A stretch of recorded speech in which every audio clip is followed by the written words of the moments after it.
네, 15일자 말씀 출애굽기 26장 1절부터 14절까지 말씀입니다. 한 절씩 교독하겠습니다.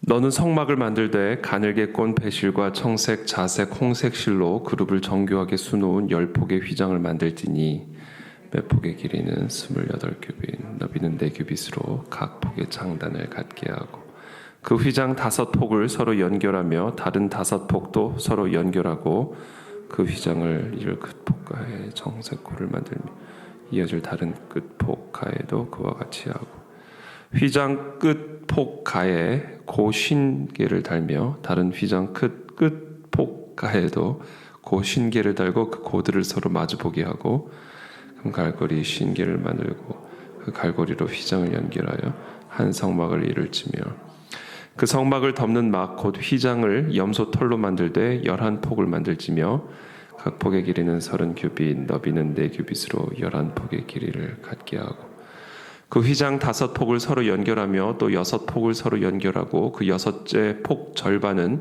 성막 전면에 접어들이우고 휘장을 이을 끝에 고신계를 달며 달을 이을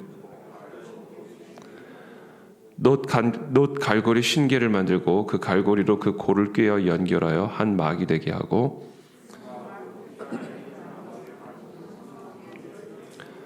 막 곧 휘장의 길이에 남은 것은 이쪽에 한 규빗 저쪽에 한 규빗씩 성막 좌우 양쪽에 덮어 늘어뜨리고 붉은 물 들인 숫양의 가죽으로 막의 덮개를 만들고 해달의 가죽으로 그 윗 덮개를 만들지니라. 아멘. 네, 오늘은 이 성막의 덮개, 4중 구조로 되어 있는 이 성막의 덮개에 대한 이야기를 말씀하고 계십니다. 너는 성막을 만들 때 가늘게 꼰 배실과 청색, 자색, 홍색 실로 그룹을 정교하게 수놓은 10폭의 휘장을 만들지니 매 폭의 길이는 28규빗, 너비는 4규빗으로 각 폭의 장단을 갖게 하고 그 휘장 5폭을 서로 연결하며 다른 5폭도 서로 연결하고 그 휘장을 이을 끝폭 가에 청색 고를 만들며 이어질 다른 끝폭 가에도 그와 같이 하고 오늘 발음이 좀 어렵네요. 휘장 끝폭 가에 고 신계를 달며 5절에 다른 휘장 끝폭 가에도 고 신계를 달고 그 고들을 서로 마주보게 하고 금 갈고리 50개를 만들고 그 갈고리로 휘장을 연결하여 한 성막을 이룰지며. 그러니까 지금 이번 첫 번째 단계입니다. 이 성막을 덮는 성소와 지성소로 구성되어 있는 이 성소와 지성소의 이 덮개를 지금 만들 것을 명령하시면서 이 덮개가 이제 4중 구조로 되어 있습니다. 근데 그 첫 번째, 그러니까 성소와 지성소에 들어가면 제일 먼저 보게 될 천정이죠. 천정을 배실과 청색, 자색, 홍색 실로 그룹을 정교하게 수놓은 그 휘장으로 덮을 것을 명령하는 것이죠. 그래서 지금 성소와 지성소에 들어갔을 때 보게 될 천정, 첫 번째 성막의 덮개, 그것은 가늘게 꼰 배실, 청색, 자색, 홍색 실로 수놓은 커튼이죠. 커튼을 이제 보게 되는 겁니다. 그리고 이제 7절부터는 그 위에 두 번째 덮개입니다. 그 첫 번째 덮개를 덮는 두 번째 덮개. 7절에 그 성막을 덮는 막 곧 휘장을 염소털로 만들되 11폭을 만들지며 각 폭의 길이는 30규빗, 너비는 4규빗으로 11폭의 길이를 갖게 하고 그 휘장 5폭을 서로 연결하며 또 6폭을 서로 연결하고 그 6째 폭 절반은 성막 전면에 접어들이우고 아무래도 이제 성소와 지성소의 규모가 크니까 그것을 만들어서 연결하고 또 연결을 해서 큰 덮개를 이제 만들게 되는 것이죠. 10절에 휘장을 이을 끝 폭하에 또 이렇게 연결을 할 수 있도록 고를 달고 또 이렇게 연결 고리를 달아서 서로 연결하게끔 그렇게 명령을 하고 계십니다. 그리고 나서 이제 14절입니다. 14절에 세 번째 덮개입니다. 염소털을 또 덮는 덮개가 있는데 그건 숫양의 가죽으로 덮도록 붉은 물 들인 숫양의 가죽으로 그 염소털의 두 번째 덮개를 또 덮는 세 번째 덮개를 만들라 명령하시고, 네 번째로 해달의 가죽으로 그 윗덮개를 만들도록 이렇게 명령하시는 것이죠. 그래서 이 성소와 지성소를 덮는, 이 성막을 덮는 그러니까 사중 구조로 되어 있는 덮개를 오늘 말씀하시는 겁니다. 아주 가늘게 꼰 배실, 청색, 자색, 홍색 실, 그 위를 덮는 염소털, 그 위를 덮는 숫양의 가죽, 그리고 그 위를 덮는 해달의 가죽으로 그 윗덮개를 만들도록 그렇게 명령하시죠. 우리가 이 공사를 할 때도요, 저는 이제 이게 이렇게 밖에서 보면 그냥 이렇게 천장만 보이지만 사실 이 위도 뭐가 있습니다. 아무것도 없는 건 아니죠. 그리고 이런 판 자체도요, 이렇게 그걸 부셔놓고 보면 그 안에 아주 또 섬세한, 저는 뭐 그게 어떤 건지는 잘은 모르지만 하여튼 섬세한 이렇게 섬유 같은 것들이 또 들어가 있습니다. 그래서 사실 우리가 이 본당을 만들 때도 이런 방음, 또 방열 뭐 이런 것들 다 이제 고려를 해서 또 이제 이런 건물을 짓게 되죠. 오늘 저는 이 네 사중구조로 되어 있는 이런 것들을, 물론 이거 하나하나가 담겨져 있는 또 영적인 의미를 또 우리가 나름대로 묵상을 할 수도 있겠지만, 좀 그냥 실용적인 관점에서 한번 영적인 의미를 우리가 한번 좀 파악해 볼 수 있겠다는 생각이 듭니다. 일단은 저는 이 맨 위에 해달의 가죽으로 덮개를 만들게 하신 이 부분들이 참 의미가 있지 않을까 하는 생각이 들죠. 해달은 우리가 잘 알다시피 해양 동물이죠. 해양 동물.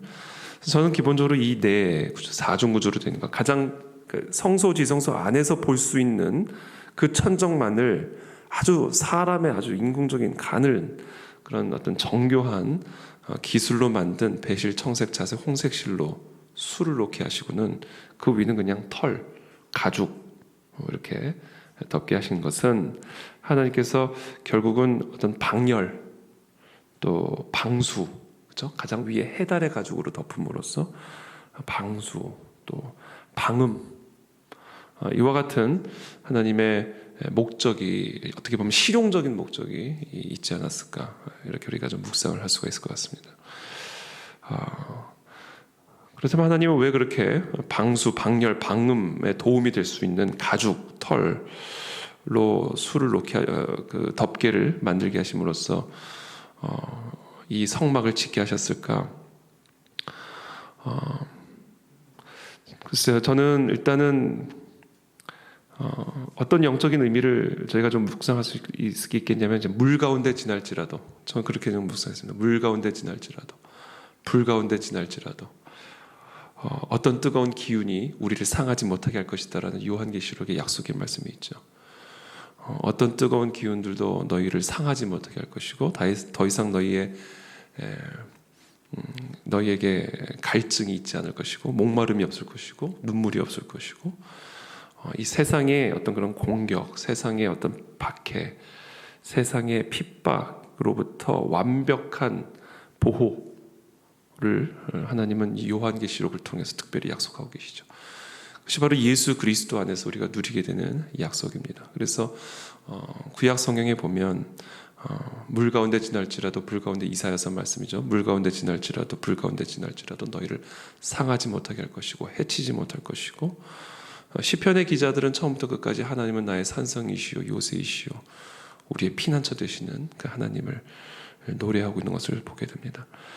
결국 우리가 이 하나님의 깊은 임재를 어떻게 보면 상징적으로 보여주는 이 성소, 이 지성소, 그리고 그 성소와 지성소를 덮고 있는 이 강력한 이 사중 구조에 물과 바람과 열을 견뎌내고, 그것으로부터 이 성소 안에 들어가 있는 사람들을 보호해주는, 하나님의 임재를 지켜주는 이런 사중 구조가 사실은 이 아주 어떻게 보면 하나님의 그 임재 안에서 우리가 누리게 되는 완벽한 보호, 하나님의 임재 안에서 우리가 누리게 되는 완벽한 안식을 이 사중 구조의 덮개가 우리에게 상징적으로 또 영적으로 보여주고 있다라고 우리가 묵상을 할 수가 있을 것 같습니다.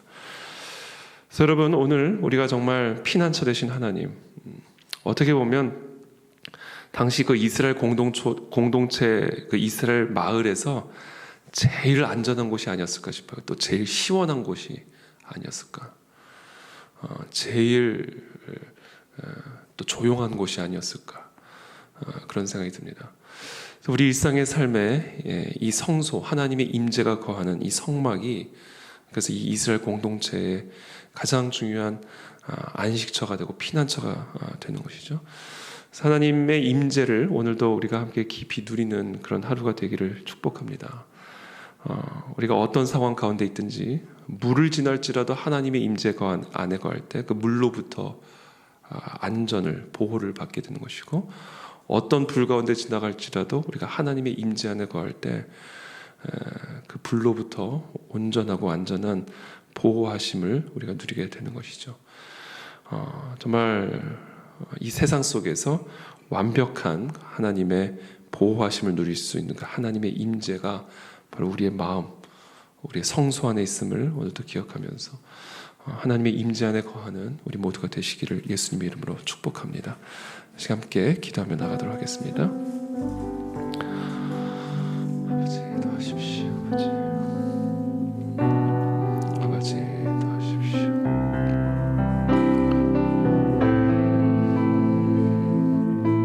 아버지 오늘도 하나님의 임재 안으로 들어갑니다. 하나님의 임재 안으로 들어갑니다. 하나님의 그 거룩한 성소 안으로 들어갑니다. 오늘도 그 하나님과의 깊은 교제 안으로 들어가게 하시옵소서. 하나님, 물이 우리를 상하지 못하게 하시고 불이 우리를 상하지 못하게 하시고 이 세상에 어떠한 악한 것도 우리의 영을, 우리의 심령을 해하지 못하도록 오늘도 그 하나님의 임재 안에 거하는 복된 하루가 될 수 있도록 은혜를 베풀어 주시옵소서. 성령을 역사해 주십시오. 하나님의 임재 안으로 피합니다. 하나님의 말씀 안으로 피합니다. 아무것도 염려하거나 두려워하지 말고 하나님의 임재 안으로 피해 들어가는 피난처 되시는, 산성 되시는, 요새 되시는, 반석 되시는 그 하나님을 경험하고 누리는 이 새벽이 될 수 있도록 축복하여 주시옵소서. 할렐루야. 주님을 찬양합니다. 오늘도 우리에게 말씀하여 주시고 말씀에 덮개 아래 거하는 하나님의 임재 아래 거하는 이 새벽이 될 수 있도록 축복하여 주시옵소서. 살아계신 하나님 감사합니다. 오늘도 이 하나님의 임재 덮개 아래 거하는 우리 모두가 되기를 원합니다.